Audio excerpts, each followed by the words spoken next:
nouvelle semaine, nouveaux défis forcément et naturellement nouvelles informations à découvrir dans le cadre de votre programme quotidien kiosque panafricain sur votre chaîne panafricaine qui est donc naturellement cette espèce de random de toute l'actualité telle que traitée naturellement par nos confrères de la presse écrite, la presse cybernétique et même quelques journaux en ligne. C'est dans le tout premier numéro de la semaine et bien tout à fait ravi de vous savoir naturellement debout avec nous ce matin dans le cadre de ce réveil matinal en information sur Afrique Média Télé. Vous avez bien pour m'accompagner ce matin, Tony Michael Mingata à mon côté. Tony, bonjour et surtout bon réveil matinal. Bonjour Fabrice, bonjour à tous les téléspectateurs et surtout merci à eux de se réveiller aussitôt que nous pour pouvoir regarder ce grand kiosque panafricain parce qu'il y a beaucoup de choses à découvrir à travers l'actualité telle que traitée par les confrères sur le continent. Eh bien, ça sera donc naturellement avec vous pour lancer naturellement cette autre édition du côté de l'Afrique centrale. Il y a pas mal de choses à se mettre sous la dent ce matin. Eh bien, avec vous, on découvre naturellement ce que disent naturellement ces grands tabouets qui sont en kiosque depuis quelques heures. Et on va commencer ce matin en Afrique centrale avec Gabon Actu. Gabon Actu qui est en ligne ce matin et titre à sa une, Mine, Malabo s'inspire du modèle gabonais. Il faut dire que les deux pays se regardent mutuellement, regardent comment est-ce que les choses marchent dans l'un comme dans l'autre pays. Eh bien, le Malabo a donc décidé de s'inspirer du modèle gabonais en termes de gestion des mines de ce côté-là. Et c'est quelque chose à saluer pour beaucoup d'Africains aujourd'hui, de voir que des pays voisins qui ont eu à organiser la Coupe d'Afrique des Nations en 2012 conjointement, regardent aussi comment est-ce que la gestion des mines, les mines, quand on parle des mines, on sait que ce sont des secteurs assez porteurs dans des pays respectifs comme ceux-là. Et aujourd'hui, Malabo s'inspire donc du modèle gabonais et c'est à lire dans les colonnes du journal Gabon Actu ce matin. Et puis, nous sommes toujours au Gabon, cette fois-ci avec Gabon 2025. Godot qui passe la main. Il faut dire que l'ancien directeur, celui qui conduisait bien évidemment ce projet du Gabon émergent en 2025, a passé la main à une autre personne. Mais c'est toujours pour un même objectif, faire en sorte qu'en 2025, que le Gabon atteigne véritablement son émergence. C'est un défi pour le gouvernement gabonais et le président Ali Bongo y tient véritablement. Les détails de cette information sont à lire dans les colonnes de Gabon Review ce matin. Et puis nous quittons de Gabon Review pour la République centrafricaine avec Corbo News qui est en kiosque ce matin, est en ligne. Et vous pouvez voir à l'écran le professeur Faustin Akange Touadéra, le président de la République de ce pays-là. Eh bien, le journal nous parle de cet entretien qu'il a accordé à la chaîne de télévision panafricaine Afrique Média. Mais le journal nous parle aussi de son combat pour que la paix revienne définitivement dans ce pays-là. Le journal nous parle d'un Faustin Akange Touadéra qui multiplie les descentes sur le terrain à travers le pays, mais qui aussi va à l'université, dispense des cours, mais aussi accueille tout ce qu'il peut accueillir, des personnes bien évidemment ou alors des bailleurs de fonds qui sont capables et qui sont susceptibles de financer un certain nombre de projets pour que le pays reparte de plus belle dans cette partie de l'Afrique. Et puis nous quittons de la Centrafrique pour le Tchad. Vous savez que dernièrement il y avait le Forum national inclusif où le président Idriss Déby Itno a posé certaines conditions bien évidemment pour que le pays reste stable. Eh bien il y a que le FONAC tel que vous le voyez en titre ce matin rejette les résolutions du Forum national inclusif. Les raisons, allez les retrouver dans les colonnes de Tchad Info ce matin qui est aussi disponible pour vous, chers amis acteurs. Et puis nous continuons ce matin au Congo-Brazzaville avec les échos du Congo-Brazzaville qui sont aussi disponibles en kiosque et en ligne ce matin. Et titre à sa une, Congo, transport aérien, reprise des vols équerres au grand soulagement des Congolais. Eh bien, le journal nous dit que l'annonce a été faite dimanche 1er avril dans un communiqué signé du ministre des Transports Fidel Dimour. La compagnie congolaise des transports aériens Eker va donc reprendre ses vols commerciaux à compter de ce lundi 2 avril. La relance est attendue depuis des mois. c'est désormais une réalité. Nous apprend le journal ce matin. Et on va continuer avec le Congo-Kinshasa, la République démocratique du Congo, et le journal La Prospérité qui nous parle de Félix Tshisekedi. Félix Tshisekedi, c'est le fils de l'ex-Tshisekedi qui est décédé et dont le corps n'a pas encore été rapatrié du côté de la République démocratique du Congo. Eh bien, Félix Tshisekedi, vous le savez, a été élu président de ce parti-là. Eh bien, le président Félix Tshisekedi est déjà en train de mettre tout en œuvre pour la conquête du pouvoir parce qu'il dit que son objectif, c'est la conquête du pouvoir. Il faut absolument que le CPDS soit à la tête du pouvoir à la suite, bien évidemment, des élections du 23 décembre prochain. Les détails de cette information à lire dans ce journal La Prospérité. Nous continuons toujours en République démocratique du Congo, toujours avec un autre journal congolais, Radio Okapi, qui s'intéresse aussi à Félix Tshisekedi et met exactement à la une ce que dit Tshisekedi. Il dit bien, l'objectif que je m'assigne est la conquête du pouvoir au scrutin du 23 décembre. Comment il fera pour y parvenir? En tout cas, vous lirez les détails de la stratégie de Félix Tshisekedi dans les colonnes du journal Radio Okapi, qui était aussi disponible en kiosque et en ligne ce matin. Et puis nous quittons de la République démocratique du Congo pour embrasser le Cameroun avec tout d'abord le journal à capitaux publics, le journal L'Information Générale à capitaux publics, Cameroun Tribune qui titre à sa une « Gestion des documents confidentiels de l'État, la cote d'alerte ». Selon ce que nous apprend le journal ce matin, face aux dérives observées avec la divulgation des documents administratifs parfois frappés du sceau de la confidentialité, eh bien, le Premier ministre Philémon Yan, à travers une circulaire rendue publique la semaine dernière, appelle les différentes administrations publiques à tout mettre en œuvre pour stopper cette tendance.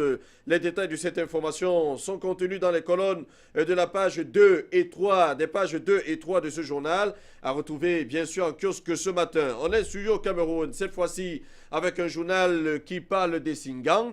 Eh bien, le journal s'appelle Singang d'ailleurs. Le journal de Marie-Robert Elundu nous parle de licence 3 et 4G d'Orange et MTN et parle d'une odeur de corruption qui irrite le président de la République. En effet, vous pouvez le lire à l'antenne, la signature de ce décret-là d'approbation des contrats de concession est conditionnée par le rapport d'une enquête commandée par Paul Biya. On va donc savoir ce que va produire ce rapport et bien les résultats qui y seront contenus, c'est-à-dire en page 5 de ce journal. Toujours au Cameroun ce matin, il faut dire qu'il y a beaucoup de journaux camerounais qui paraissent ce matin. On est avec Info Matin cette fois-ci qui nous parle d'opération Épervier et titre à sa une les deux plaintes de Solo qui l'emportent avec Atanganakuna. 5 dossiers au total, seuls 2 intéressent annuellement le tribunal criminel spécial. Les détails de cette information à lire dans les colonnes de ce journal en page 3. Et puis nous continuons toujours au Cameroun avec ce journal qui fait des enquêtes, qui prend des risques, qui écrit et qui a un devoir, celui de vous livrer l'information. C'est bien le journal de Jean-Pierre Mougou Belinga. L'anecdote qui ce matin titre à sa une crise anglophone, affrontement mortel dans le sud-ouest. Et le journal nous apprend que sur le carreau, il y a 15 morts côté sécessionniste.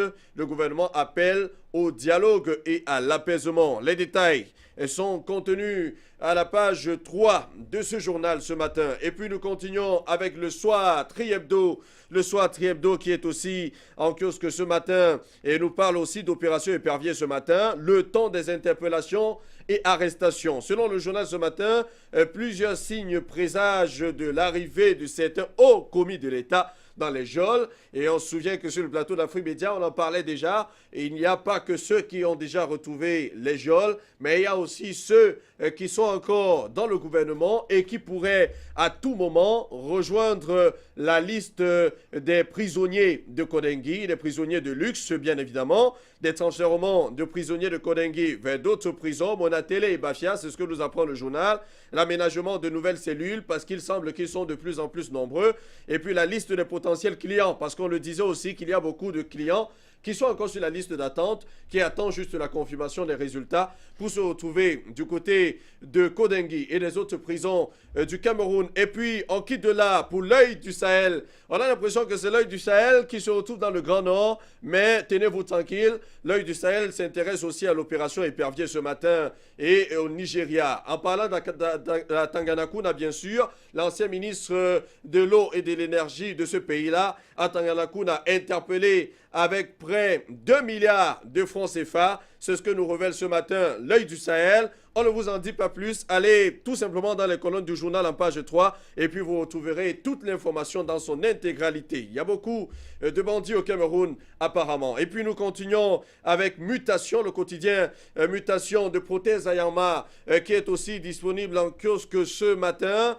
Kodengui, ce que Monseigneur Mbarga a dit aux prisonniers. Eh bien, vous voyez une photo qui montre les anciens prisonniers, mais derrière, un nouveau prisonnier de luxe qui vient d'arriver, toujours en veste cravate. Je ne sais pas si on peut bien agrandir pour voir comment ces prisonniers sont vêtus du côté de la prison de Kodengui. On peut remarquer bien évidemment le professeur Gervais Mendozé, mais aussi d'autres prisonniers. Eh bien, le journal nous dit que l'archevêque métropolitain de Yaoundé y a célébré une messe à l'occasion du samedi saint, sûrement aussi à l'occasion des nouveaux venus. Dans ces loges de Kodengui, on parle de prison de luxe, puisque vous voyez qu'ils n'ont pas l'air d'être véritablement en prison. C'est à lire en page 10 de ce journal. Et puis, nous continuons avec le quotidien L'Essentiel. Nous sommes toujours au Cameroun. L'Essentiel du Cameroun qui parle de libertinage. Rien n'est plus confidentiel. Rien n'est plus top secret. Eh bien, le journal nous dit que tout était étalé dans les réseaux sociaux. Avis d'interdiction de sortie du territoire national de certains citoyens.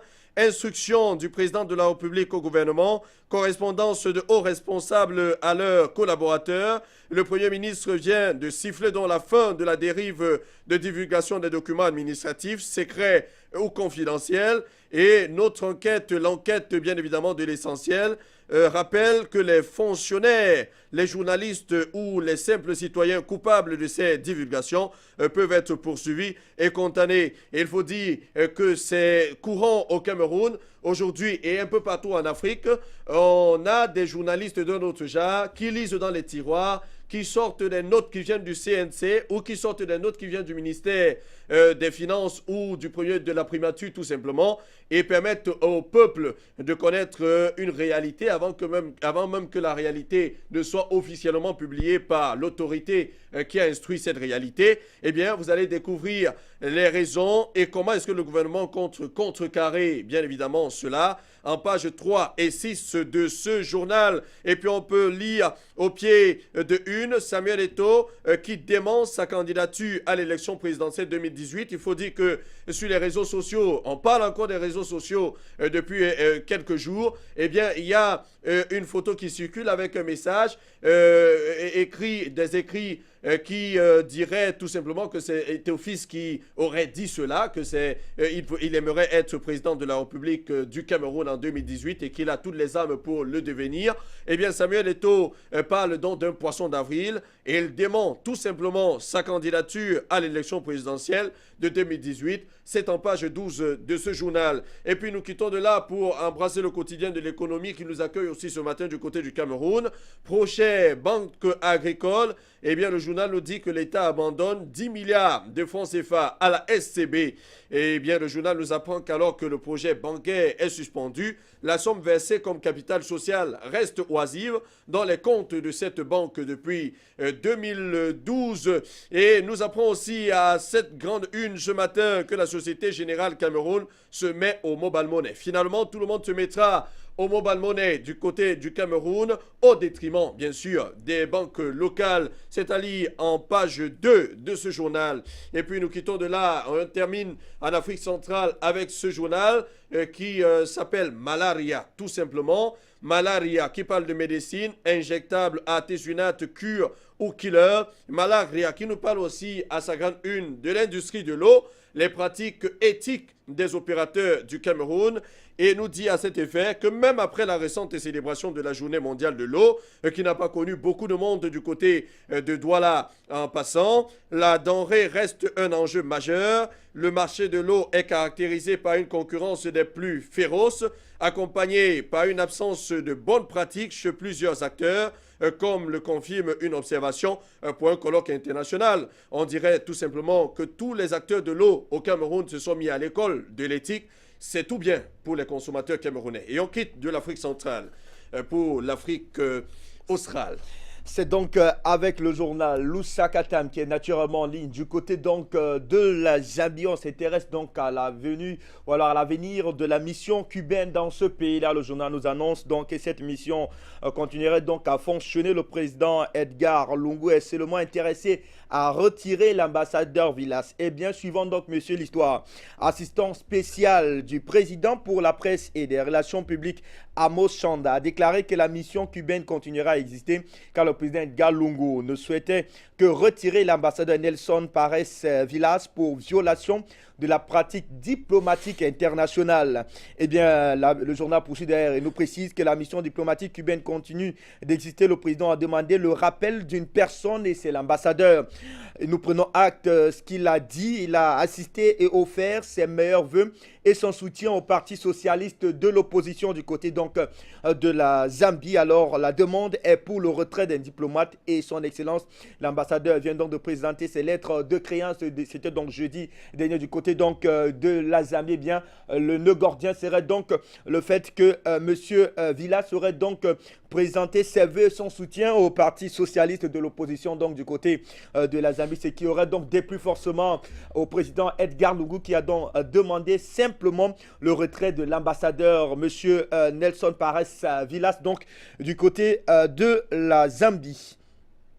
Une entreprise de tourisme française devient partenaire de la mission zambienne. Ce n'est pas nous qui le disons. Nous tenons cette information du journal The Times of Zambia qui nous fait savoir qu'une société française spécialisée donc dans l'offre de voyage organisée a exprimé son intérêt pour un partenariat avec la mission zambienne en France pour aider à promouvoir le potentiel touristique de la Zambie dans ce pays suite donc aux demandes pesantes des personnes intéressées à se rendre dans ce pays-là. Florence Aboulker, fondatrice et directrice générale de Loin de la Foule Voyage et Escapade, a déclaré que son entreprise avait reçu des demandes accablantes de personnes intéressées à se rendre en Zambie et à explorer les offres touristiques du pays. En tout cas, c'est tout simplement bénéfique pour un pays comme la Zambie de développer naturellement son secteur touristique quand on sait que c'est un secteur assez porteur, un secteur assez productif, même si on a visiblement l'impression que bon nombre de pays sont encore à la traîne. En tout cas, l'intégralité de cette information à lire ce matin dans les colonnes du journal des Times of Zambia. M. Lungu, président de la Zambie, semble encore nous intéresser ce matin. En tout cas, on prend les mêmes, on recommence donc avec Zambia High. Lungu expulse un envoyé cubain pour le lancement du Parti socialiste. Et titre donc ce matin, Zambia High, eh bien, le porte-parole de la présidence Amos Chanda a déclaré lors d'une conférence de presse, c'était donc hier, que le président Lungu a décidé de demander au gouvernement cubain de rappeler Villas pour avoir ouvertement déclaré son soutien au parti de l'opposition dans ce qu'il a écrit comme une salutation révolutionnaire. L'ambassadeur a déclaré que son gouvernement souhaitait le meilleur des succès du Parti socialiste donc du côté de la Zambie. Mais Chanda a déclaré que l'ambassadeur Villas a violé l'éthique diplomatique, la pratique et les normes par son action. Il a dit que c'était donc un clair feu rouge pour l'ambassadeur Villas qui a été accrédité seulement la semaine dernière pour déclarer son soutien au parti d'opposition dirigé naturellement par le journaliste chevronné Fred Membe, donc du côté de la Zambie. Nous quittons donc la Zambie cette fois-ci pour le Zimbabwe. Histoire faite, Gaudza devient juge en chef adjoint. Gaudza devient juge en chef adjoint. Rétorque le même journal, promet une justice efficace. Note donc de Herald. En tout cas, l'affaire semble désormais faire grand écho du côté du Zimbabwe. Son second plus haut fonctionnaire judiciaire au Zimbabwe, le juge juge Elisabeth Shenza Gaunza a donc été nommée juge en chef adjoint du pays. Le juge Gaunza a prêté serment hier au bureau supérieur devant donc le président Mnangagwa lors d'une cérémonie colorée tenue à la State House. C'était donc à Harare. Elle devient pour la première fois, nous dit donc le journal, la première femme à occuper un tel poste dans l'histoire du Zimbabwe et remplacera le juge en chef Luke Malaba. Avant sa dernière nomination, eh bien, il faut le dire, le juge Gaunza était juge de la Cour suprême et de la Cour constitutionnelle dans un pays qu'on appelle donc le Zimbabwe, en pleine mutation depuis naturellement la prise au pouvoir de M. Emerson Mnangagwa. On tentera donc de savoir si effectivement la justice sera en tout cas au service des justiciers et même des justiciables dans ce pays qu'on appelle naturellement le Zimbabwe. L'intégralité de l'information allez ce matin dans les colonnes du journal de Herald. On reste dans ce pays avec notamment de Zimbabweans à la une du journal. Health Street est sous le choc après avoir été tout simplement limogé en tant qu'entraîneur-chef, titre le journal. Health Street, nous dit le journal, choqué, dit qu'il a été limogé en tant qu'entraîneur en chef du Zimbabwe après donc que l'équipe ne soit pas qualifiée pour la Coupe du Monde 2018. Et la suite est donc à lire ce matin, 2019 autant pour moi, la suite à lire ce matin dans les colonnes du dit journal. Nous apprenons avec The Voice, cette fois-ci The Voice du Botswana, qui annonce une scène horrible, mère qui tente de se suicider après avoir tué ses propres enfants. L'affaire se déroule donc du côté du Zimbabwe. Eh bien, la police de Mogodishan enquête sur une affaire dans laquelle une mère zimbabwéenne de 31 ans seulement a brutalement tué ses deux enfants avec un couteau vendredi matin à Tsola Mosese dans une querelle de famille présumée. Après avoir tranché la gorge de ses enfants, nous dit le journal, eh bien, la femme aurait tenté de se suicider avec le même couteau, mais aurait été sauvée par son voisin. Eh bien, la scène s'est donc déroulée du côté donc du Zimbabwe. En tout cas, la suite à lire ce matin dans les colonnes du journal The Voice. Coopération bilatérale Lesotho-Turquie, on en parle ce matin, eh bien, avec donc Lesotho Time. À la une du journal, il faudra donc désormais relancer l'affaire économique, retient The Times of Lesotho. Le ministre des Affaires étrangères, Leseko Magothi, a déclaré que le Lesotho et la Turquie se sont d'ailleurs engagés à mettre en œuvre l'accord de coopération économique que les deux pays ont donc signé, c'était en 2016. Magothi l'a dit dans une interview au Lesotho Time cette semaine à la suite donc de sa visite en Turquie du 20 au 22 mars dernier. Au cours donc de sa visite, Magothi a eu des entretiens bilatéraux avec son homologue Melouf Gavusoglu, centré sur la mise en œuvre de l'accord paralysé signé sous le gouvernement de coalition des 7 anciens partis dirigés par le docteur Pakalita Mosisili. L'accord de coopération économique vise à renforcer, nous dit le journal, le commerce entre les deux pays, à permettre au Lesotho d'élargir et de diversifier tout simplement ses produits et même ses services. En Namibie, avec de Namibians en ligne, ce matin, il y aura pas de changement d'heure du côté donc de ce pays-là. Il n'y aura pas de changement d'heure à partir du 1er dimanche d'avril, a confirmé le secrétaire permanent du ministère des Technologies et même de l'Information de la Communication Beta Djarakana. Dans un communiqué de presse publié jeudi, a déclaré que ceci est intervenu après donc que la Namibie Times Act de 1994 a été remplacé par la Namibian Times Act de 2017 après donc une série de consultations publiques nationales. Ceci selon la déclaration, et ceci selon la déclaration signifie que l'heure normale de la Namibie est désormais de 2 heures avant le temps moyen donc du côté de Greenwich Mean Time, tel que nous voyons ce matin de Namibie. Au Malawi, avec Nyasa Time, les dirigeants chrétiens du Malawi appellent à l'unité pour relever les défis. L'appel a été fait lors d'un événement de Pâques qui a eu lieu au jardin botanique de Lilongwe comme une façon de démontrer l'amour de Jésus qui est d'ailleurs mort sur la croix, nous dit le journal ministère de prière interconfessionnelle reliant d'ailleurs les églises a été commémoré la journée avec donc une marche des prières telle que le voit ce matin le quotidien Nyasa Time. Un homme se noie à la lagune de la rivière Town à Wilderness, titre à sa une de Citizen. Nous sommes bel et bien du côté de l'Afrique du Sud qui nous fait savoir qu'un homme s'est noyé après avoir eu des difficultés en nageant dans la lagune de la rivière Town à Wilderness sur la côte sud du Cap. C'était dimanche après-midi, annoncé l'Institut national de sauvetage à mer. Les membres de l'équipe de service de la NS RI Wilderness ont donc été activés vers 15h50 à la suite des rapports d'une noyade en cours dans la lagune des Tentes River, a déclaré Mike Vonk, contrôleur de la NSRI Wilderness, tel qu'on le voit ce matin, de Citizen.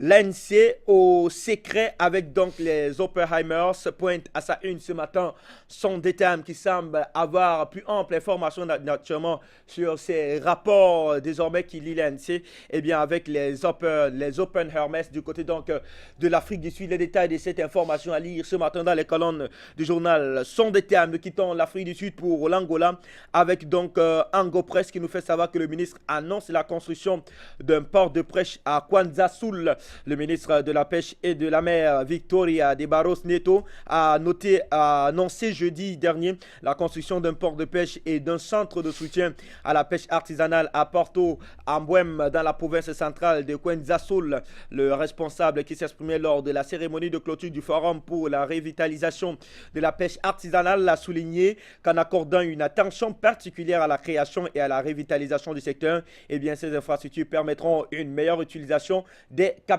telles que nous voyons donc ce matin Ango Press. Nous quittons le journal Ango Press pour donc notre journal du côté de l'Angola. C'est donc le journal d'Angola. Opération coffre-fort de Pâques. 59 automobilistes jugés pour conduite alcoolique. Note donc ce matin le journal d'Angola qui est naturellement en kiosque du côté de l'Angola. Nous sortons du côté de l'Afrique centrale avec cette fois-ci le journal Times of Zambia, CAF of Swaziland, autant pour moi qui est naturellement en ligne ce matin. Les chrétiens peuvent utiliser la médecine traditionnelle, a déclaré le roi du Swaziland, M. Swati III, qui nous fait savoir d'ailleurs qu'il n'y a rien de mal à utiliser la médecine traditionnelle pour guérir les malades, dit d'ailleurs le roi, Sa Majesté, qui a d'ailleurs dit cela aux différents dirigeants de l'église affiliés donc à la Ligue des églises africaines au cours donc de leur service tenu hier à la résidence royale de Ngabé Zweni du côté donc du Swaziland, tel que le voit ce matin de Times of Swaziland. C'est donc avec cette information que nous allons transiter juste à côté, aller naturellement prendre ces informations qui nous paraissent depuis donc l'Afrique de l'Est. Ce sera naturellement avec vous, Tony. Naturellement, et nous allons commencer ce matin avec La Nation, en Afrique de l'Est avec La Nation, qui titre à sa une primature.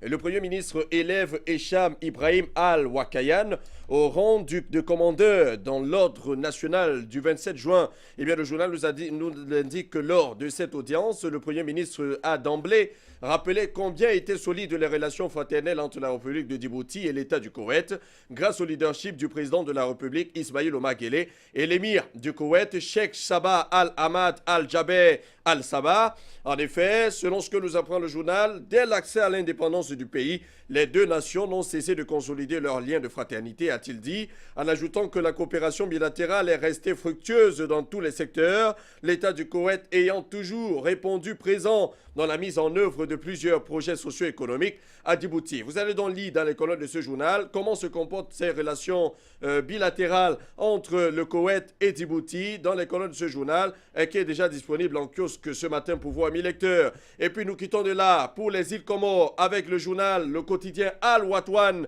qui titre à sa une « Ce qui nous intéresse, ce ne sont pas les visas, mais parvenir à une solution par rapport à Mayotte. Souef Mohamed El Amin, ce sont des propos tenus par lui. Eh bien, le journal nous apprend que la suspension des visas aux diplomates et officiels comoriens n'était pas à l'ordre du jour lors de la rencontre samedi entre le ministre des Affaires étrangères et l'ambassadrice de France à Moroni.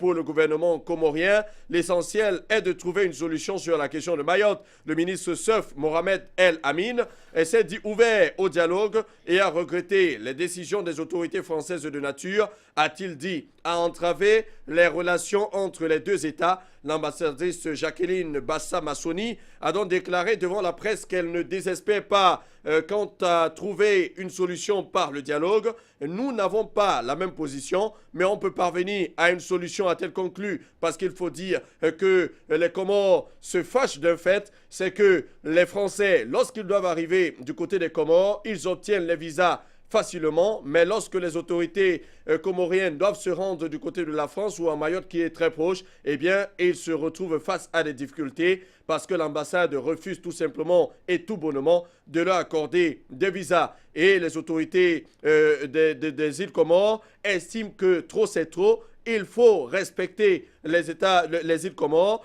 et donner la possibilité aux diplomates et aux autres autorités de Comores d'aller vaquer à leurs occupations naturellement parce qu'il y a beaucoup de Comoriens qui se retrouvent dans plusieurs parties de la France. Les détails de cette information sont à lire dans Al-Watwan, édition de ce matin. Et puis nous quittons de là pour aller dans une autre île, disons plutôt un petit archipel, c'est Madagascar, avec Tribune Madagascar qui parle de politique. Eh bien, il semble que Andry Rajoelina, l'ancien président de ce pays-là, était de passage à Marajanga comme promis. Eh bien, le journal nous apprend que le passage d'Andry Rajoelina à Marajanga n'a finalement pas eu lieu. Eh bien, pourquoi? Et le journal nous explique alors que ce dernier devait se rendre dans la ville des Fleurs via un avion d'une compagnie aérienne privée. Eh bien, l'appareil en question n'aurait pas pu quitter l'aéroport d'Ivato suite à des soucis techniques. L'ancien président de la transition avait donc décidé de prendre un vol d'Air Madagascar, la compagnie nationale, mais ce vol d'Air Madagascar a été du coup annulé. Le motif invoqué par les responsables de la compagnie nationale aérienne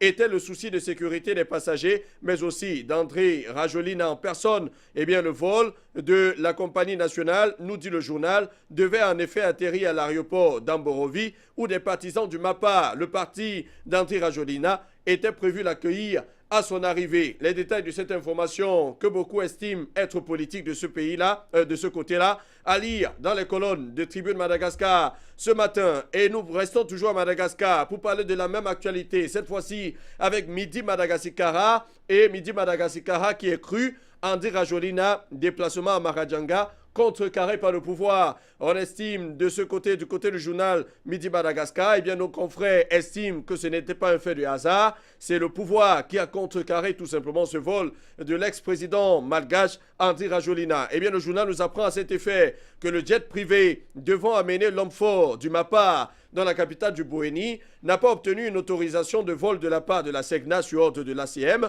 ce qui l'a amené à se rabattre tout simplement sur le vol régulier d'Ewa Air qui assure la liaison Tana-Marajanga-Mayotte. Une fois à bord, il a été débarqué pur et simplement de l'appareil avec son épouse et ses 3 enfants, quoi qu'ils aient été munis de titres de transport en bonne et due forme. L'ancien président de la transition a rapporté que c'est le président de la République qui a donné l'ordre au gouvernement de faire descendre les passagers et d'annuler carrément le vol. Pour la énième fois, nous apprend le journal, le régime d'Eri Rajao Narimampianina a foulé au pied l'état de droit dont l'instauration est prévue dans le préambule de la Constitution et le journal d'ajouter celle-là même que le président de la République avait juré de respecter lors de son investiture le 25 janvier 2014. On rappelle tout simplement qu'on a à l'approche des élections présidentielles de ce côté-là et il y a un article qui est véritablement querellé, l'article 46 de la Constitution de ce pays-là, qui dit que le président de la République doit tout simplement laisser le pouvoir ou alors démissionner 60 jours avant le scrutin et c'est le président du Sénat qui assurera l'intérim pendant ce temps-là. Les détails de cette information assez politique dans les colonnes du journal Midi Madagascar qui est déjà disponible en kiosque ce matin. Awate, nous sommes là en Érythrée et c'est bien d'avoir un nom africain. Awate, pour un journal comme celui-là, Alliance Isaias Arabie Émirats Arabes Unis, des queues qui tentent de secouer le monde. C'est ce que nous dit le journal à sa grande une ce matin. Eh bien, le journal nous apprend que c'est une perspective érythréenne, mais elle reflète probablement les points de vue de toutes les victimes. Et l'Érythrée est gouvernée, selon le journal, par un tyran impitoyable et de ses voisins complaisants. Maintenant, le pays ou les pays de la région conspirent contre les Érythréens. C'est plus qu'un coup double. C'est l'intérêt du quintet contre l'intérêt des Érythréens. Isaias Afwerki, le président érythréen, est au pouvoir depuis 1977, nous rappelle le journal, lorsque l'EPLF, le précurseur du PFDJ, l'actuel parti au pouvoir érythréen, était une organisation de libération. Et le journal a ajouté qu'utilisant une multitude de tactiques machiavéliques comme Machiavel, il domine toujours la politique érythréenne et domine le pays d'une main de fer, chassant les jeunes du pays pour devenir des réfugiés partout dans le monde et poussant le pays plus loin dans l'abîme. En ce moment, nous apprend le journal, l'Érythrée est à la croisée des chemins dans une situation instable et se dirige au hasard, vers l'inconnu. Il faut dire que dans le monde, il y a beaucoup plus d'Érythréens que beaucoup plus d'Africains qui se retrouvent dans certains pays à travers le monde. C'est dire le mal que subit ce pays-là depuis plusieurs années aujourd'hui. Et puis nous continuons cette fois-ci avec un pays voisin, la Tanzanie. Tanzania est en kiosque ce matin et nous titre à sa une, Maison TANESCO, les lumières de Luku. Allons donc comprendre pourquoi est-ce que ce titre ce matin. Eh bien, le journal nous apprend que la Tanzania Electricity Corporation a menacé les Tanzaniens et a déclaré qu'ils continueraient d'acheter de l'électricité à Luku par le biais de leurs agents liés au système de paiement du gouvernement. S'adressant donc aux journalistes hier, et Demitrus Dachina, directrice principale du TANESCO, a déclaré que les Tanzaniens passeront inaperçus comme auparavant. C'est dire que dans un pays comme celui-là, lorsqu'il faut distribuer de l'électricité aux populations et que la société qui est censée le faire se met à menacer les populations, il y a beaucoup de choses à regretter dans la gouvernance de ce côté-là. Eh bien, on va continuer ce matin, cette fois-ci avec un journal kényan, un quotidien kényan, c'est The Daily Nation qui est en kiosque ce matin et nous dit à sa grande une comment l'avocat Miguna a bluffé son chemin d'infamie. Et selon le journal ce matin, samedi 10 mars dernier, un jour après que le président Uhuru Kenyatta et le chef de l'opposition Raila Odinga aient serré la porte de Harambee House à Nairobi, ils ont juré d'enterrer la hache de guerre. Miguna, un avocat déporté, a demandé le serment de M. Odinga. Eh bien, le 30 janvier dernier, le président du peuple s'est envolé pour Dallas, au Texas, aux États-Unis pour prononcer une conférence sur les idéaux de son mouvement de résistance. Le voyage faisait partie de sa tournée mondiale pour faire connaître son cher mouvement de la résistance nationale, une organisation interdite qui a été la cause de son arrestation, de sa détention et de sa déportation éventuelle au Canada au début de février. Eh bien, nos confrères de Daily Nation espèrent qu'avec cette nouvelle alliance entre Uhuru Kenyatta et Raila Odinga, eh bien, que M. Miguna va sortir des geôles, tout simplement. Les détails de cette information dans les colonnes de ce journal. The Ethiopian Herald est aussi en kiosque ce matin. Nous sommes là en Éthiopie. Renforcée, la chirurgie plastique est prête à monter en flèche.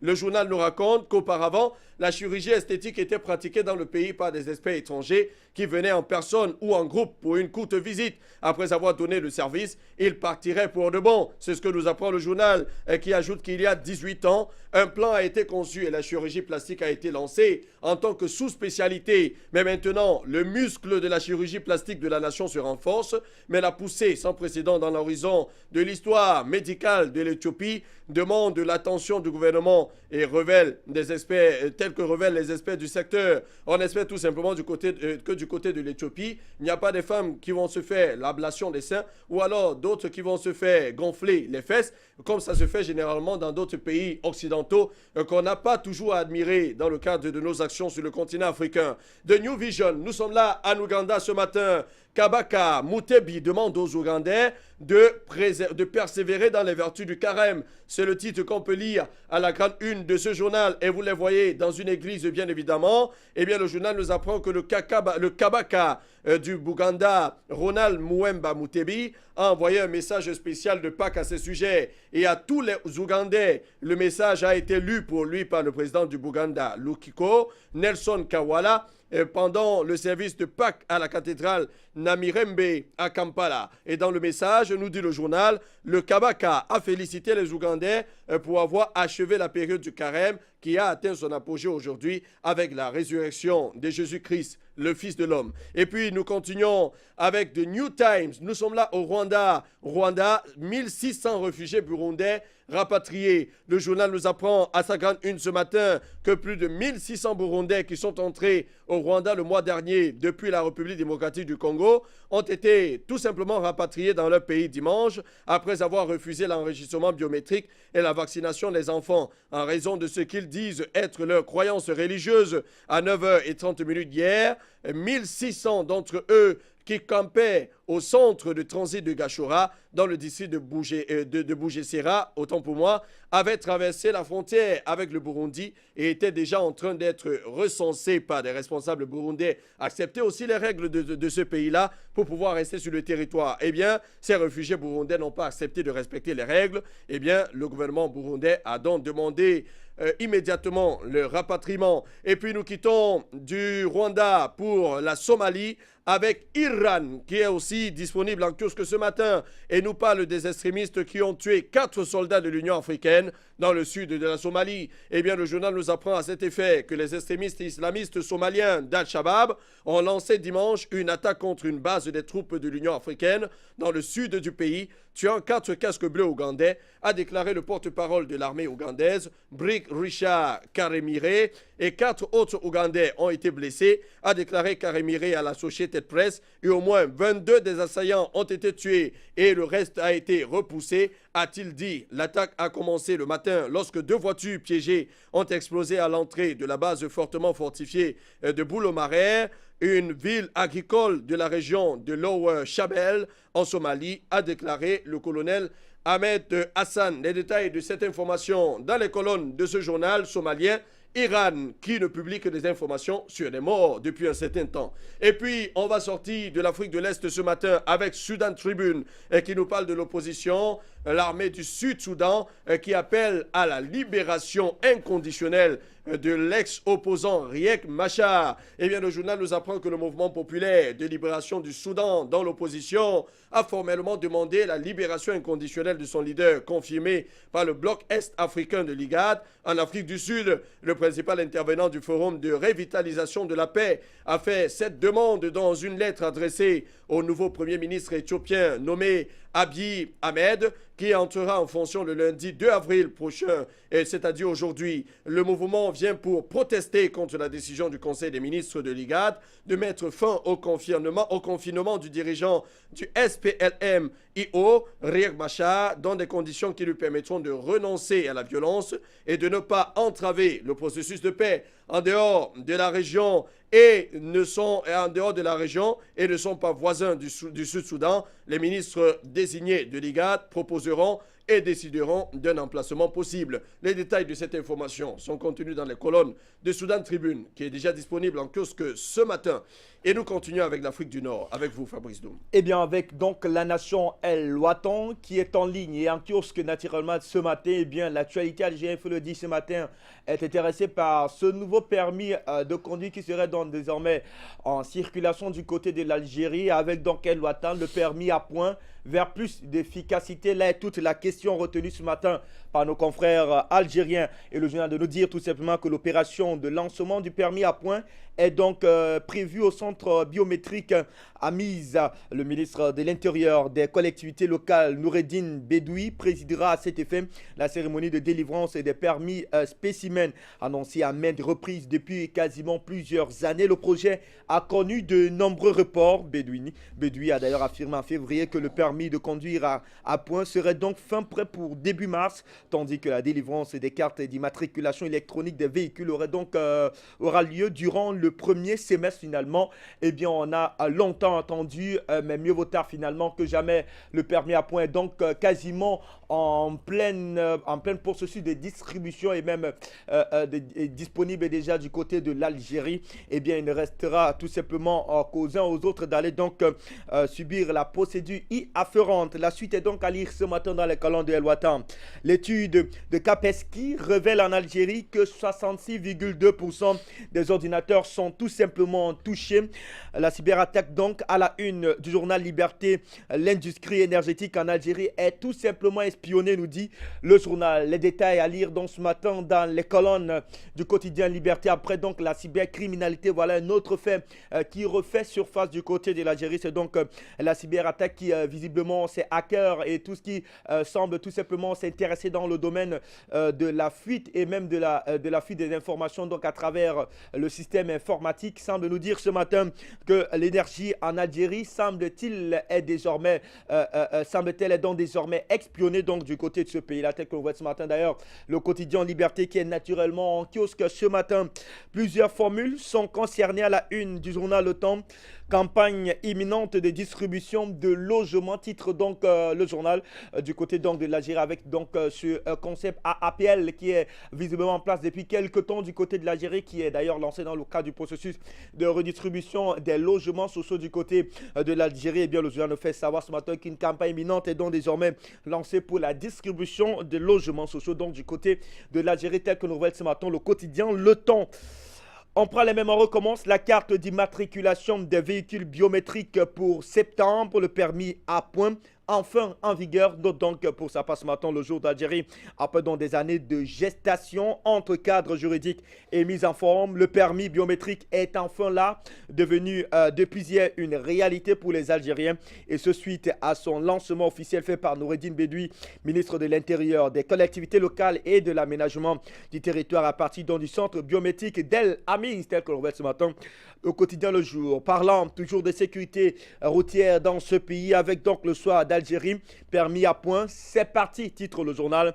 Attention donc, votre permis de conduire, même s'il date de 50 ans, est depuis quasiment hier un permis de conduire à point. Enfin, après quelques retards, le permis de conduire algérien entre dans l'espace électronique tel que l'on voit ce matin.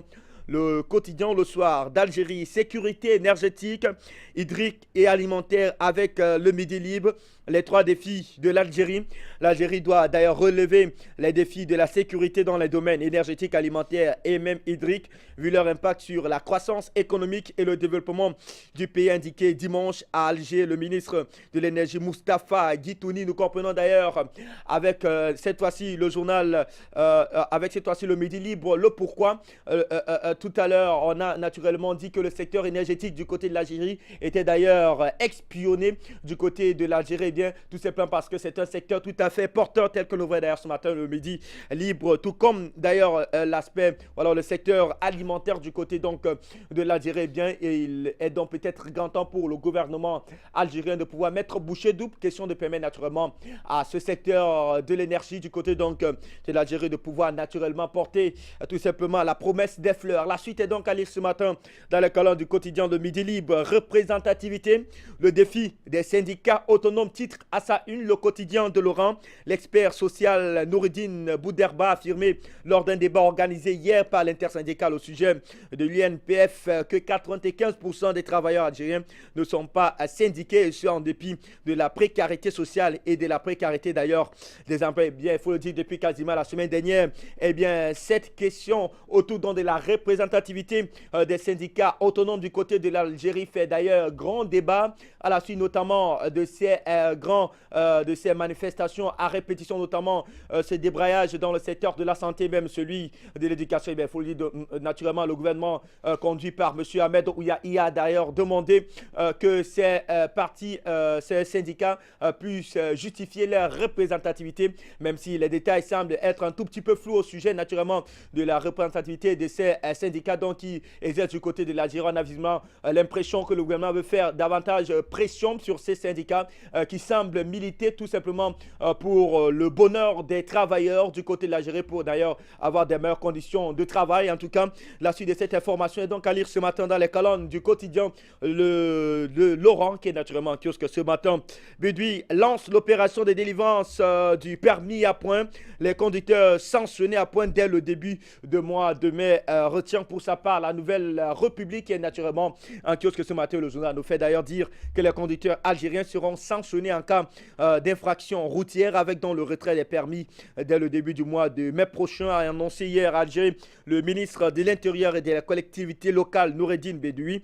Il a de ce fait procédé hier officiellement à l'opération d'établissement du permis de conduire biométrique à point. Bedoui lance l'opération de délivrance du permis à point. Les conducteurs sanctionnés à partir donc du début de mois de mai. La suite est à lire en page 3 du journal La Nouvelle République, qui est en course du côté de l'Algérie. Nouveau dispositif des ministères de l'Intérieur et du Commerce pour un bon ramadan. À la une de l'Expression quotidien, branle-bas de combat entre les spéculations. Titre donc le journal. Eh bien, les brigades de contrôle seront donc soutenues par des éléments de service de sécurité en tenue et en civil afin de mener à bien leur mission. Il s'agit pour le gouvernement de frapper fort pour mettre définitivement fin à la spéculation. Donc, titre à sa une ce matin, l'Expression quotidien. Nous sommes toujours en Algérie. Theb Zitouni à Tassaft pour la commémoration du 59e anniversaire de la mort de Tamirouf. appelle donc à la sécurité de l'histoire sans tabou, titre d'ailleurs ce matin la dépêche de Kabylie qui est naturellement en kiosque ce matin avec le quotidien El Moudjahid, lancement donc du permis de conduire biométrique et électronique à la une du journal. Un autre jalon dans la modernisation de l'administration algérienne retient dans ce matin dans sa livraison le quotidien El Moudjahid qui est naturellement en kiosque. Ce matin, nous quittons définitivement l'Algérie pour le Maroc avec donc tel quel Arabica au Sahara pour le gouvernement. Le Polisario veut créer un état de facto.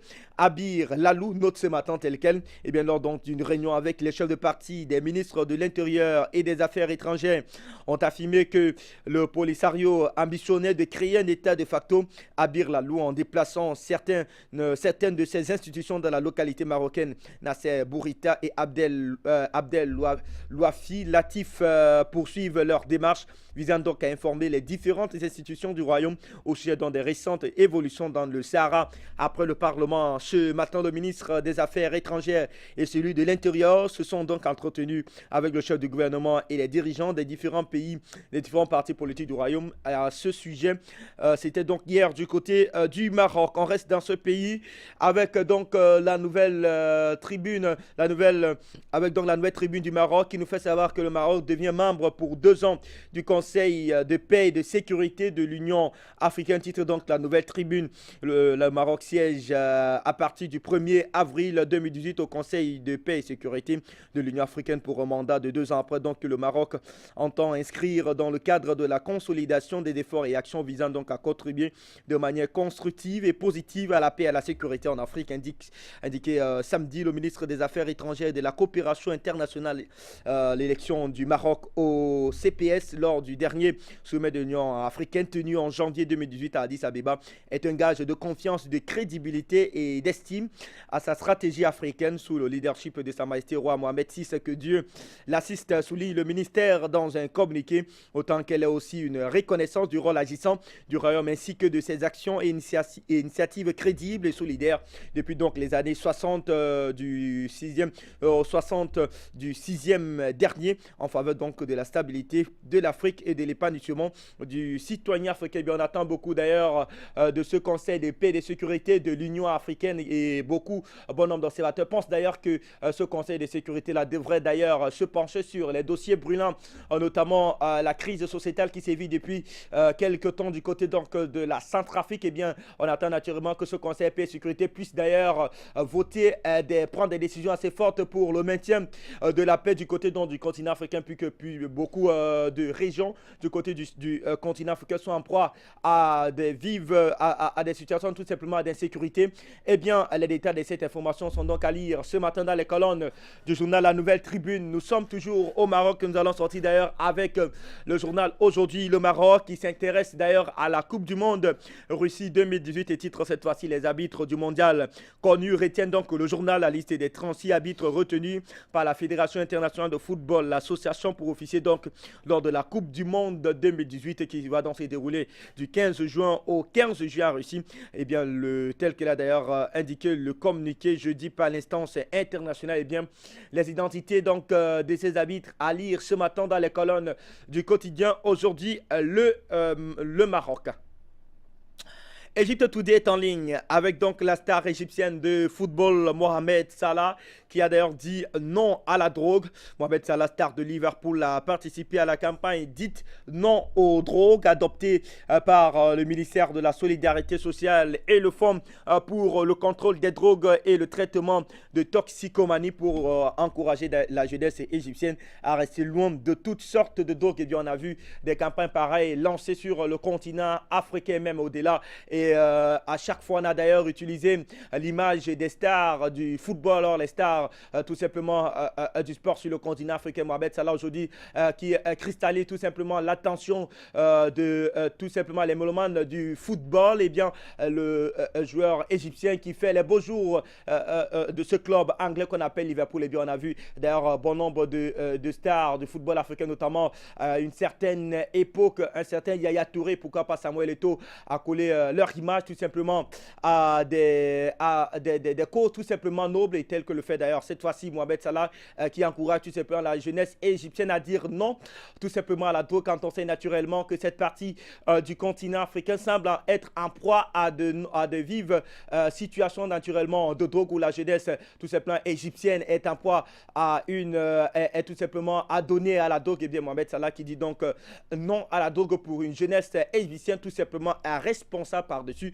la jeunesse africaine. La suite est donc à lire ce matin dans les calendes du journal Egypte Today. La ministre égyptienne des Finances discute des développements de Gaza avec son homologue jordanien. Annonce faite ce matin par Aram Online, qui est naturellement en ligne. Eh bien, Samed Choukri et Ayman El Safadi ont discuté de la mort de 16 Palestiniens, des tirs des snipers israéliens ce week-end, appelant donc la communauté internationale à subir la responsabilité de la protection des Palestiniens, ce qui ne semble pas d'ailleurs être le cas. Eh bien, la suite est à lire ce matin dans les calendes du 10 journal. Nous appuyons donc avec le temps, qui est donc le journal tunisien, à sa une d'enfant d'une semaine terrible, ce que les citoyens n'oublieront jamais, à lire dans ce matin dans les colonnes du dit journal Le Quotidien Le Temps. Nous sortons définitivement de l'Afrique du Nord avec donc cette fois-ci la presse news, qui est donc en kiosque et en ligne du côté donc de la Tunisie, vers un printemps pourri. Titre s'interroge la presse news entre corporatisme, archéo-syndicalisme et surenchère. L'avenir semble être plus ou moins flou et même incertain du côté de la Tunisie. La scène politique ne semble pas près de se stabiliser, ce qui de prime abord semblerait tout naturel. Seulement, les nouvelles manifestations de faits politiques en révulsent plus d'un. Les Tunisiens ne sont pas encore remis des concerts généralisés d'insultes et d'invectives la semaine dernière dans l'enceinte du Parlement, à propos donc de la prorogation contestée du mandat de l'ILVD, a d'ailleurs touché le fort, nous dit donc la presse news de Tunisie. La suite est donc à lire ce matin dans les colonnes du journal. Nous quittons définitivement l'Afrique du Nord pour l'Afrique de l'Ouest, et bien pour une grande presse quasiment nous attend ce matin. L'Afrique de l'Ouest, l'Afrique des patates chaudes, comme d'habitude. Et nous commençons ce matin au Libéria avec le Daily Observer, avec cette bonne information de ce côté-là. Les entrepreneurs libériens qui sont prêts à prendre le contrôle de l'économie et du commerce. Il faut bien dire qu'avec le nouveau président George Weah, eh bien les choses semblent plutôt bien rouler côté économie et côté commerce dans ce pays-là.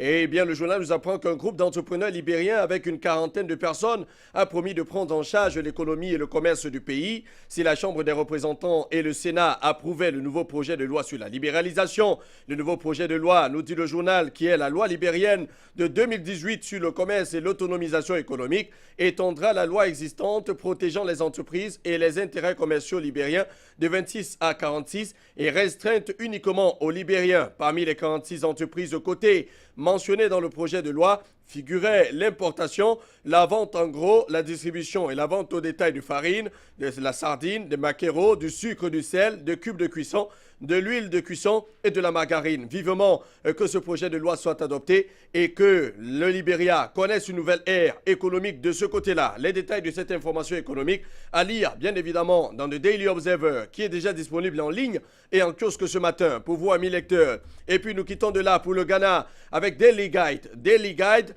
qui nous parle ce matin des chercheurs d'or qui envahissent la ferme de Grace Mugabe au Zimbabwe. Eh bien, le journal nous apprend que des travailleurs clandestins ont envahi la ferme de l'ancienne première dame du Zimbabwe, Grace Mugabe, pour y chercher de l'or, ni plus ni moins que de l'or. Des reporters du journal zimbabwéen Newsday les ont trouvés déracinant des citronniers, creusant des puits et chargeant du minerai d'or dans des camions. Après les avoir confrontés sans succès jeudi, Mme Mugabe a rapporté l'affaire à la police. La ferme est à Mazoé, nous apprend le journal, où elle a expulsé de force les villageois en 2015, alors que son mari était encore au pouvoir. Mme Mugabe a déclaré à la police avoir obtenu par le site web de New Zimbabwe qu'elle visitait la ferme quand elle a été choquée de trouver environ 400 hommes en quête illégale d'or. Eh bien, il semblerait bien que ces hommes ont décidé de revenir sur les terres après avoir été chassés parce qu'ils estiment que l'or leur appartient de ce côté-là. Dommage pour Mme Mugabe ce matin.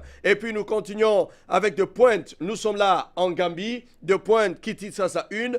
Un Gambien en asile admis dans un hôpital psychiatrique allemand après avoir brûlé son propre refuge. Voilà un Gambien qui se retrouve en asile, mais qui décide lui-même de brûler son propre refuge en Allemagne. Allons donc comprendre pourquoi. Eh bien, le journal nous apprend qu'après avoir été détenu par la police en tant que principal suspect dans le cadre de l'incendie volontaire d'un abri dans le district de Ludwigsburg, en Allemagne du Sud, la semaine dernière, l'un des deux frères, parce qu'ils sont deux, il faut le noter, l'un des deux frères gambiens est actuellement interné dans un hôpital pour fous. Les autorités allemandes ont été très occupées à examiner la cause de l'épidémie parce elles estiment de ce côté-là que c'est une épidémie que de brûler son propre refuge. Eh bien, l'évaluation préliminaire indique qu'un incendie criminel, l'incendie a causé l'effondrement partiel du bâtiment malgré l'intervention des pompiers. Il faudra bien le traiter, celui-là. Les détails de cette information dans les colonnes de Pointe de la Gambie, qui est déjà disponible en kiosque ce matin. The Punch est aussi disponible en kiosque ce matin. Nous sommes là au Nigeria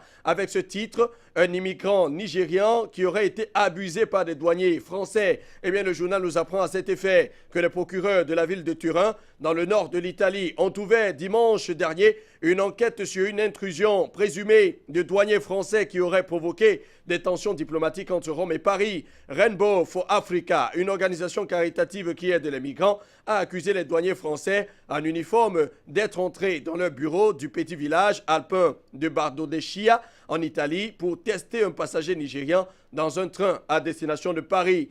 Quel courage! Voilà ce que pense cette autorité, ou en tout cas ces responsables de Rainbow for Africa du côté de l'Italie. Les détails de cette information dans les colonnes de The Punch au Nigeria, déjà disponible en kiosque pour vous, amis lecteurs. Et là, nous quittons du Nigeria pour Sud Quotidien. Nous sommes là au Sénégal et le titre, vous pouvez le lire à la grande une, Khalifa Sall écope de 5 ans ferme. Eh bien, le journal nous apprend ce matin que désormais coupable, selon le juge Lamotte, de faux et usage de faux en écriture de commerce, de faux et usage de faux dans les documents administratifs et d'escroquerie portant sur les deniers publics. L'édile de Dakar, Khalifa Sall, n'a eu de cesse de clamer son innocence. L'énoncé du verdict a donc plongé dans la stupeur et la désolation ses partisans venus assister à l'audience. Quelques personnes âgées se sont évanouies alors que d'autres scandaient des slogans en l'honneur de leur idole. Khalifa dirigeait Douniou Mezo Bayi en Wolof ou libérer tout simplement Khalifa en français. Partisans, membres de l'opposition, collègues députés, et ils étaient tous là, nous apprend le journal, déclarant à qui voulait l'entendre leur dégoût à l'endroit de la justice sénégalaise, qu'ils disent aux autres du président Macky Sall. Les détails de cette bataille politique dans les colonnes de ce journal Sud Quotidien qui est déjà disponible en kiosque ce matin. Et nous sommes toujours au Sénégal, cette fois-ci avec Enquête Plus qui titre pour sa part Khalifa Sall écope d'un quinquennat. Un peu comme si Khalifa Sall est devenu le président de la prison de Rebeuss du côté du Sénégal à Dakar. Eh bien, le journal nous parle de sale temps pour les pro-Khalifa Sall, comme si la condamnation du maire de Dakar à 5 ans de prison ferme, en plus d'une amende de 5 millions, ne suffisait pas. Son lieutenant Barthélémy Diaz a été arrêté samedi par la section de recherche. Le maire de Mermoz Sacré-Cœur a été, en effet, comme nous l'apprend le journal, cueilli Manu Militari dans les locaux même de Dakar Actu, où il enregistrait une émission par des hommes encagoulés et fortement armés. Il a été aplagué, nous l'explique le journal, en même temps que le directeur de publication de Dakar Actu, qui a été finalement libéré. Il est ainsi reproché au lieutenant de Khalifa Sall de tenir des propos jugés injurieux contre la justice sénégalaise, qui serait selon lui aux ordres du président actuel du Sénégal, Macky Sall. Les détails de cette information dans les colonnes de ce journal Enquête Plus, déjà disponible en kiosque ce matin. Et puis nous quittons de là pour le Togo, d'abord avec l'alternance qui nous parle du coup d'État manqué au Burkina Faso, implication du Togo, Diendéré dénonce Massina. En gros titre ce matin, eh bien d'après des confidences obtenues par l'alternance lors du procès des putschistes qui s'est ouvert sous haute sécurité à Ouagadougou le 21 mars dernier, eh bien le pouvoir togolais devrait retourner l'ascenseur au regard de l'assistance apportée par Diendéré lors de la sanglante captation du pouvoir par Faure Gnassingbé en 2005 et dont des régiments de militaires burkinabés auraient été envoyés au Togo pour aider les militaires togolais à venir à bout de la contestation. Un nom subsiste, c'est celui de Massina. Eh bien, allez donc comprendre tous les dessous de cette affaire dans les colonnes de ce journal, L'Alternance au Togo, qui est déjà disponible en kiosque. Et puis, nous sommes toujours au Togo, avec cette fois-ci le libéral au Togo qui nous parle plutôt de dialogue et nous dit que l'opposition renonce à la constitution de 1992.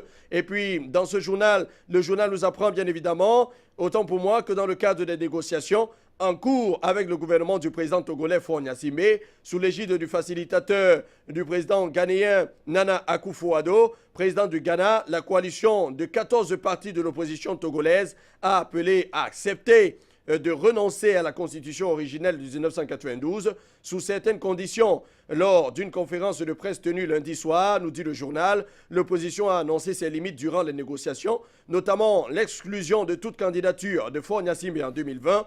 Nous ne permettrons jamais de la vie. Faure Gnassingbé a signé en 2006 un accord que s'il avait accepté d'exécuter, devrait le faire partie du pouvoir depuis 2015, a insisté le leader de l'opposition Jean-Pierre Fabre, chef de file de l'opposition d'ailleurs, togolaise, pendant la rencontre avec la presse au siège de la CDPA, Convention démocratique des peuples africains, membre de la coalition. Les détails de cette information dans les colonnes de ce journal ce matin. Nous sommes toujours au Togo, cette fois-ci avec Togo Matin, qui parle de Selom Klassou, qui convie les acteurs à la coordination et à la complémentarité. Selon le journal ce matin, après la politique des grands travaux qui a consisté à la construction et la réhabilitation des principales artères de la ville de Lomé et ses périphéries, le gouvernement togolais s'est fixé le cap dans les milieux ruraux du pays en vue de rééquilibrer les politiques publiques. C'est à travers le programme d'urgence de développement communautaire en abrégé PUDC, mis en œuvre il y a un peu plus d'un an, que le Togo compte atteindre cet objectif.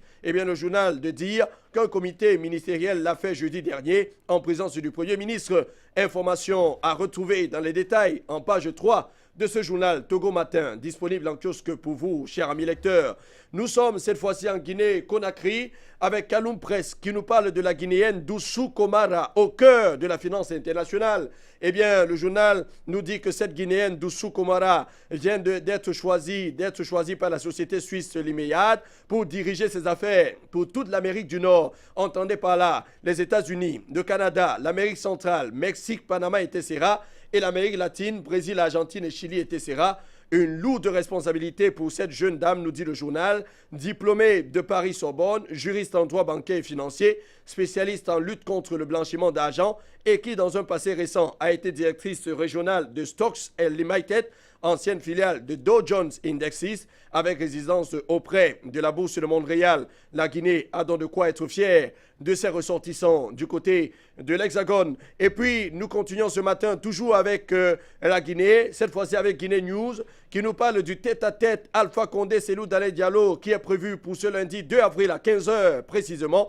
Eh bien, le journal nous apprend que dans le cadre des consultations en cours avec les forces vives de la nation, le président de la République, chef de l'État, le professeur Alpha Condé, entame une série de rencontres avec la classe politique nationale. À cet effet, nous dit le journal, Monsieur le président de la République invite le chef de file de l'opposition, l'honorable Cellou Dalein Diallo, président de l'Union des forces démocratiques de Guinée, en abrégé UFDG, à une rencontre ce lundi 2 avril 2018 à partir de 15h30 au palais Sékou Touréa afin d'évoquer des questions sur la situation nationale. Les détails de cette information politique dans les colonnes de ce journal Guinée News qui est déjà disponible en ligne ce matin. Et puis nous quittons de là pour le Faso avec l'Express du Faso qui titre à sa une procès de François Compaoré, la justice a encore été ridiculisée. Eh bien, le journal nous fait comprendre que François Compaoré, ancien conseiller de son frère Blaise Compaoré, lorsque celui-ci présidait aux destinées du Burkina Faso, a comparu devant la justice française le mercredi 28 mars,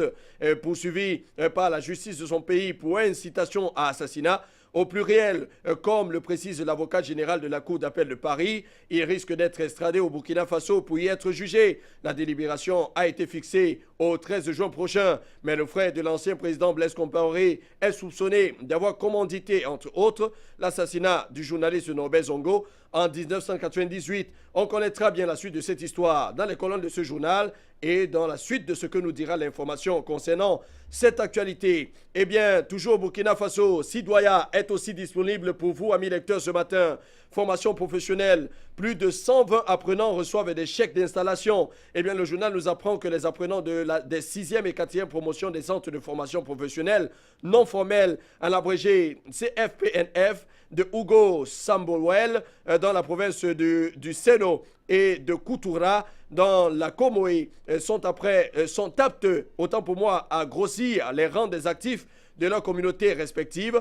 Après 2 ans de formation en agriculture, élevage, pêche et en médecine traditionnelle et plantes médicinales, au nombre de 126, ils ont donc reçu le parchemin de fin de cycle le jeudi 29 mars 2018 à Ogo Sambowel, localité située à la périphérie nord de Dori. À l'occasion, nous dit le journal, le gouvernement burkinabé a remis à chacun d'eux un chèque dont le montant représente environ 50% du budget de leur projet d'installation, ce qui vaut à plus de 111 600 000 francs CFA. Les détails de cette information positive du côté du Burkina Faso dans les colonnes de ce journal. Nous sommes au Bénin cette fois-ci avec le matinal qui nous parle du réseau routier béninois. Juin 2018, l'asphaltage prend corps sur 660 km. Eh bien, le journal nous parle de 900 milliards de francs CFA. C'est donc la somme à mobiliser pour la réalisation du projet asphaltage qui prend en compte 9 villes, Abomey, Calavi,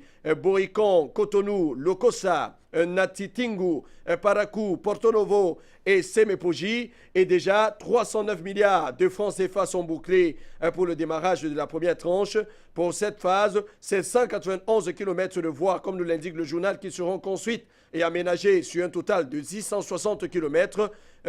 Mais avant, nous dit le journal, il a fallu 8 mois d'études. Celle-ci étant terminée, il ne reste que la sélection des entreprises. Un appel d'offres a été lancé. L'ouverture des plis est prévue pour le 10 mai 2018. Quant aux travaux, ils démarrent effectivement à la fin du mois de juin. Vivement que cela se fasse du côté du Bénin. Et nous sommes toujours au Bénin avec cette fois-ci l'événement précis qui nous apprend que de nouvelles réformes en vue dans le secteur judiciaire, eh bien, le gouvernement déterminé à rendre la justice béninoise plus efficace. Eh bien, le journal nous dit ce matin que le Parlement béninois sera invité dans les tout prochains jours pour examiner le projet de loi modifiant celle portant organisation judiciaire en République du Bénin d'une part, modifiant et complétant celle portant un code de procédure pénale en République du Bénin d'autre part. En effet, nous apprend le journal, selon les explications du garde des Sceaux lors du point de presse sur le relevé du Conseil des ministres, ce projet de loi consacre une avancée majeure du droit positif béninois. Pour lui d'ailleurs, les innovations de cette nouvelle loi constituent des solutions aux problèmes de manque de performance du dispositif procédural et institutionnel au milieu judiciaire. Ces innovations portent principalement sur le renforcement des droits des personnes poursuivies, la célérité dans le jugement des crimes, l'abréviation de la durée des détentions préventives et la réduction significative de la population carcérale. Et tenez-vous tranquille, il y a encore plusieurs expressions juridiques à regarder et à lire dans les colonnes de ce journal, l'événement précis du Bénin, déjà disponible en kiosque ce matin. Et puis nous restons toujours au Bénin, cette fois-ci avec l'appel du CSPIB aux enseignants. Eh bien, le journal nous apprend que l'appel de certains syndicats à cesser les débrayages semble être entendu après le syndicat national des enseignants-chercheurs et des chercheurs du Bénin, en abrégé SNEC Bénin. C'est le tour de l'intersyndicale des enseignants du supérieur de suspendre la grève au niveau de l'enseignement supérieur, amorçant ainsi le dégel de la crise et en suspendant donc les débrayages dans l'enseignement supérieur. Les enseignants réunis au sein de l'intersyndicale des enseignants du supérieur ont compris, comme nous le dit le journal, l'enjeu de la main tendue constante de la ministre de l'enseignement supérieur. C'est pourquoi ils ont priorisé l'intérêt général, c'est-à-dire les étudiants et les élèves qui ne demandent qu'à être éduqués, qui ne demandent qu'à être instruits, à prendre les cours à l'école, mais non pas à subir ce que les enseignants font de ce côté-là. Même si les enseignants, il faut le dire, ont raison de réclamer un certain nombre de choses. Mais l'intersyndicale a donc compris la ministre et a décidé à repartir de plus belle avec les élèves et surtout en collaboration avec le ministère de l'Enseignement supérieur de ce côté-là. Eh bien, nous quittons de là pour la Côte d'Ivoire et c'est avec les journaux de la Côte d'Ivoire que nous allons quitter, bien évidemment, cette revue de la presse côté Afrique de l'Ouest. Eh bien, l'Inter nous accueille ce matin et merci à Liga Roger d'avoir déjà positionné l'Inter à la une de ce journal. Il y a beaucoup de titres tout aussi intéressants les uns que les autres. On peut lire des secrets livrés sur la dernière dernière réunion du RDR. Mais on peut aussi lire que sur le procès du putsch manqué au Burkina Faso, Diendéré, Sid Soro, Guillaume Soro et Vagondo à la barre, eh bien, le journal nous dit qu'on est à l'heure des grands déballages dans le procès du putsch manqué qui a cours en ce moment au Burkina Faso. Avant les véritables débats de fond qui s'annoncent dans les jours et semaines à venir, nous apprend le journal, eh bien, la lecture des auditions préliminaires, des mises en cause révèle gravement une main de hautes autorités ivoiriennes derrière ce coup foiré mené par des éléments du défunt régiment de sécurité présidentielle, en abrégé le RSP, dirigé par le général Gilbert Diendéré, des hommes restés fidèles au président déchu, Blaise Compaoré, exilé en Côte d'Ivoire. Il s'agit du président de l'Assemblée nationale de Côte d'Ivoire, Guillaume Soro, dont le nom est cité dans l'affaire des écoutes téléphoniques, mais aussi d'un des très proches collaborateurs du président ivoirien Alassane Dramane Ouattara, en l'occurrence son chef d'état-major particulier, le général Vagondo Diomandé. Eh bien, allez donc comprendre qu'il y a beaucoup de choses à révéler et beaucoup de choses qui ont été dites par le général Gilbert Diendéré, l'ex-directeur du régiment de sécurité présidentielle au Burkina Faso, qui compte mettre à nu toutes les personnes qui ont travaillé avec lui dans la tentative du coup d'État du côté du Burkina Faso. Et puis, nous sommes cette fois-ci avec Soi Info, toujours en Côte d'Ivoire, qui nous parle de Soro une nouvelle fois. Soro qui attaque le PDCI. Encore Soro qui attaque le PDCI. Eh bien, le journal nous dit ce matin que le président de l'Assemblée nationale de Côte d'Ivoire, Guillaume Soro, a regretté l'impression qu'il a de voir son parti, le Rassemblement des Républicains, le RDR, parti présidentiel,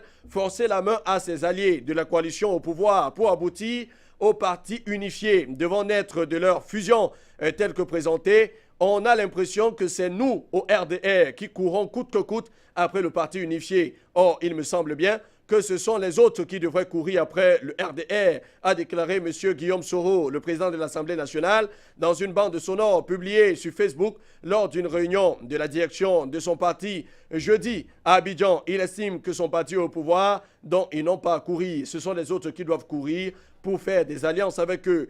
Merci à ce journal Soi Info de nous publier cette information ce matin que vous pouvez retrouver bien évidemment en kiosque ce matin. Et on va sortir ce matin avec l'intelligent d'Abidjan avec un seul titre. Soro réclame un tête-à-tête avec Mme Dagri Diabaté pour faire des propositions, bien évidemment, sur la question du parti unifié demandé par le RHDP. Les détails de cette information contenus dans les colonnes de l'intelligent d'Abidjan, déjà disponible en kiosque pour vous, amis lecteurs, ce matin. Et c'est avec cela que nous sortons, bien évidemment, définitivement, de cette revue de la presse. Fabrice Doum, ce matin.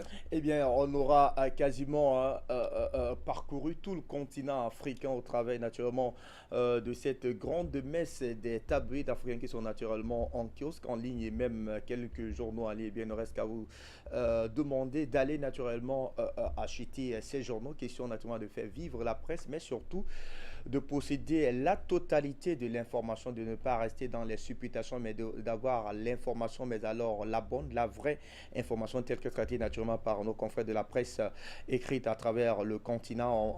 On se rappelle naturellement de cette question autour du parti, de la création de ce parti unifié qui fait d'ailleurs grand débat du côté de la Côte d'Ivoire, et bon nombre de journaux sont d'ailleurs revenus sur cette grande actualité au Cameroun. Naturellement, on parle de ces dossiers confidents du gouvernement qui sont déjà à la portée de tous. Et bien, à qui la faute? Et bien, autant d'interrogations que l'on pourrait d'ailleurs se poser à la suite naturellement de la lecture de ces grandes lignes. En tout cas, quant à nous, on a pris un réel plaisir ce matin, Tony, de donner, en tout cas de rendre fidèlement les unes telles que parues sur le continent africain. Exactement, mais comme le dit souvent Raoul Pépin Benabena, et c'est aussi l'avis de tous les journalistes qui traitent de l'information au quotidien, eh bien, qui détient l'information détient le pouvoir. Détenez donc le pouvoir à travers l'information que vous allez retrouver dans les différents journaux que nous avons évoqués ce matin. Eh bien, restez en compagnie des programmes d'Afrique Média qui se poursuivent, et surtout n'oubliez pas que l'information est en continu. Bonjour.